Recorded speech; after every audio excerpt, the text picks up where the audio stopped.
Mon père ne sait pas que je l'ai entendu dire à un autre garçon qu'il aurait aimé que ce soit son fils, alors je lui ai donné ce qu'il voulait et maintenant je le traite comme un étranger. Donc, mon père, 45 ans, est vraiment passionné de voitures, tout comme son propre père. Mon grand-père travaillait dans un garage, et mon père a appris à réparer des voitures avec lui. Ils peuvent parler pendant des heures de différents modèles de voitures et de moteurs, et raconter des histoires sur les voitures sur lesquelles ils ont travaillé. Moi, 17 ans, je ne suis pas vraiment passionné par ça. Mon père a essayé de m'y intéresser, de me faire réparer des voitures avec lui, mais ça ne me parle pas. Je connais les bases, comme changer un pneu ou de l'huile, et comment redémarrer une batterie grâce à lui, et je lui en suis reconnaissant. Mais parler de voiture ou travailler dessus pour le plaisir, ce n'est pas mon truc. J'ai toujours pensé que mon père était d'accord avec le fait que je ne sois pas un passionné de voiture.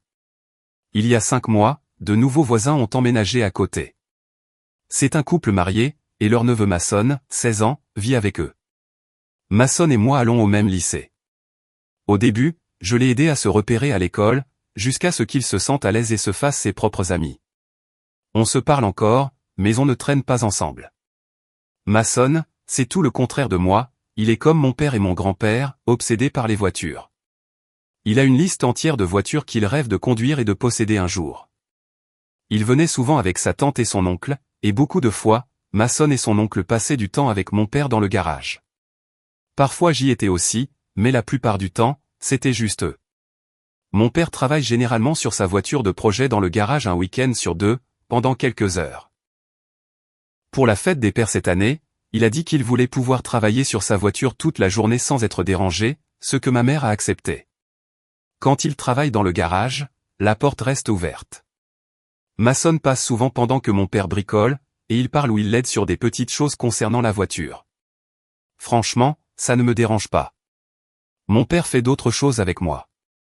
Mais dimanche, j'ai voulu lui demander quelque chose pendant qu'il était dans le garage avec Mason. La porte de la maison au garage était ouverte et il parlait. J'attendais à côté de la porte une pause dans la conversation pour ne pas les interrompre.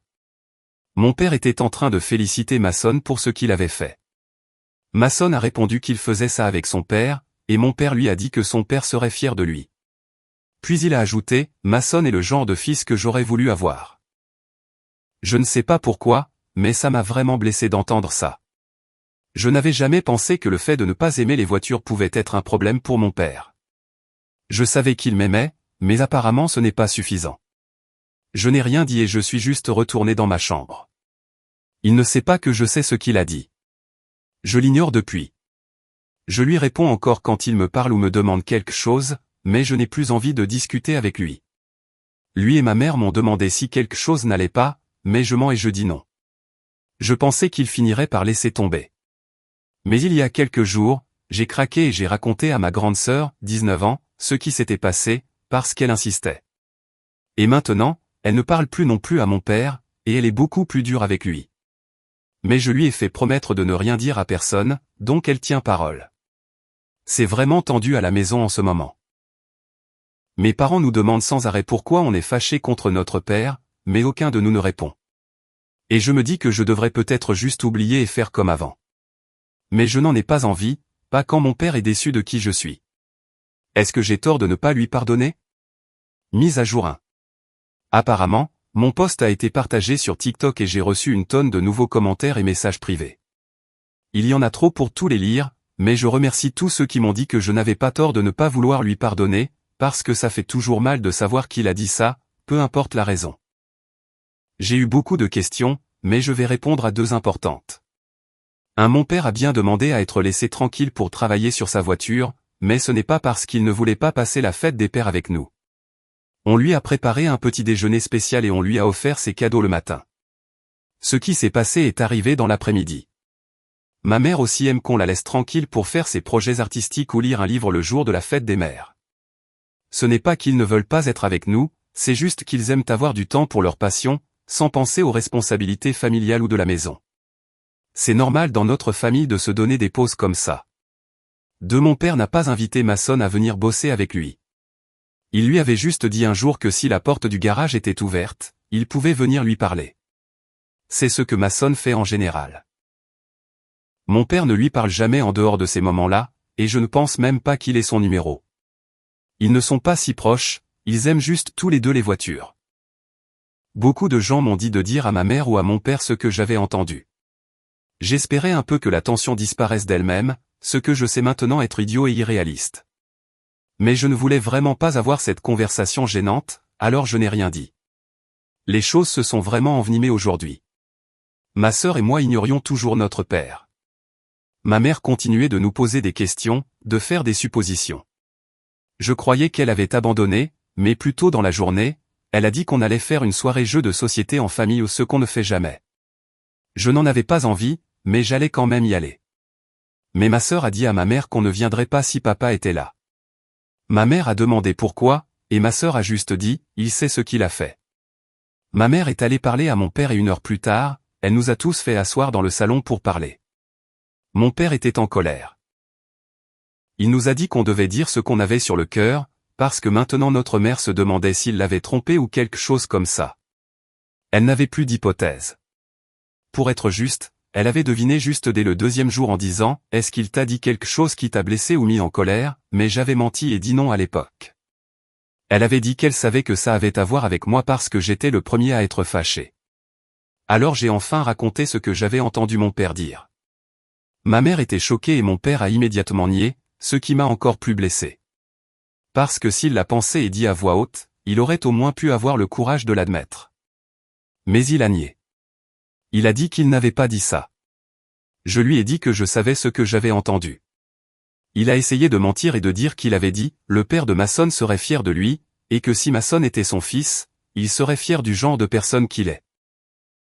C'est un mensonge. Il n'a pas dit ça. Ma sœur s'est énervée et lui a dit d'arrêter de me faire douter de moi, gaslighting. Ils se sont disputés pendant quelques minutes jusqu'à ce que ma mère les interrompe. Ma mère m'a demandé si j'étais sûr de ce que j'avais entendu, et j'ai dit oui.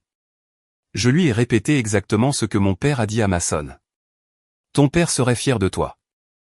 Je sais que moi je le serais. Tu es exactement le genre de fils que j'aurais voulu avoir. Je le sais parce que j'entends encore la voix de mon père dire ces mots dans ma tête en boucle. À chaque fois que je le regarde depuis ce jour. Ma mère s'est tournée vers mon père et s'est mise à lui crier dessus pour avoir dit ça. Alors mon père a enfin admis l'avoir dit, mais il a dit que j'avais mal compris. Il a expliqué qu'il essayait juste de réconforter Mason, qui était triste parce que c'était la fête des pères et que son propre père était décédé. Il ne voulait pas me rabaisser ni dire que j'étais une déception. Il a dit qu'il était désolé et a essayé de me prendre dans ses bras, mais j'étais trop en colère qu'il ait menti au début, alors je ne l'ai pas laissé faire. Ma mère n'a pas accepté son explication non plus. Elle a dit que Mason, sa tante et son oncle n'étaient plus les bienvenus, et qu'à partir de maintenant, on resterait juste voisins.